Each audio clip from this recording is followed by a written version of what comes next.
ग्वालियर में देश के गृह मंत्री अमित शाह द्वारा सदन में संविधान पर चर्चा के दौरान संविधान निर्माता डॉक्टर भीमराव अंबेडकर को लेकर की गई आपत्तिजनक टिप्पणियों को लेकर दूसरे दिन भी देश उबलता रहा। लगभग सभी विपक्षी दलों ने गृह मंत्री अमित शाह के बयान की कड़ी आलोचना की है और उनसे देश के सामने आकर माफी मांगने की मांग की है।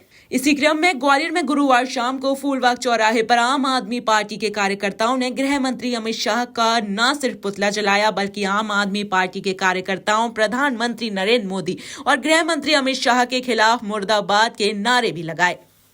आज जैसा कि आप सबको पता है कि देश की अंदर लोकतंत्र का जो सबसे बड़ा मंदिर होता है भारत की संसद, उस देश की संसद में इस देश में बहुमत से चुनी हुई एक सरकार के नंबर 2 के नेता, देश के गृह मंत्री, भारतीय जनता पार्टी के कद्दावर नेता अमित शाह के द्वारा जिस तरीके से हम सबके प्रेरणा के स्रोत, हम सबके एक तरीके से आराध्य कहें बाबा साहब भीमराव अंबेडकर जी के सम्मान में जो अपमानजनक टिप्पणियां देश की संसद में की गई हैं, उसके खिलाफ पूरे देश में करोड़ों भारतीयों के दिल में एक दर्द है, एक पीड़ा है।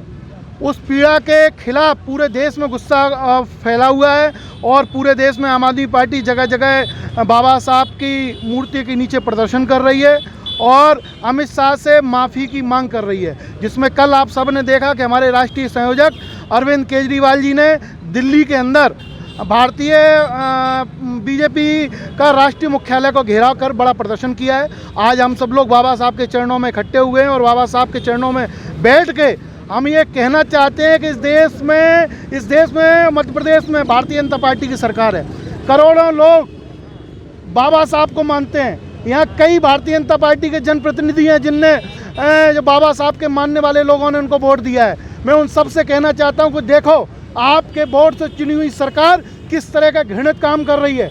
आपके आराध्य, आपके बाबा साहब के बारे में किस तरह का अपमानजनक टिप्पणियां की जा रही हैं और आप वो सब शांति से होकर सुन रहे हैं। जागने का समय है। अगर आप नहीं जागे तो यही वो लोग हैं जिन्होंने आपको संसद में और विधानसभा में पहुंचाया है।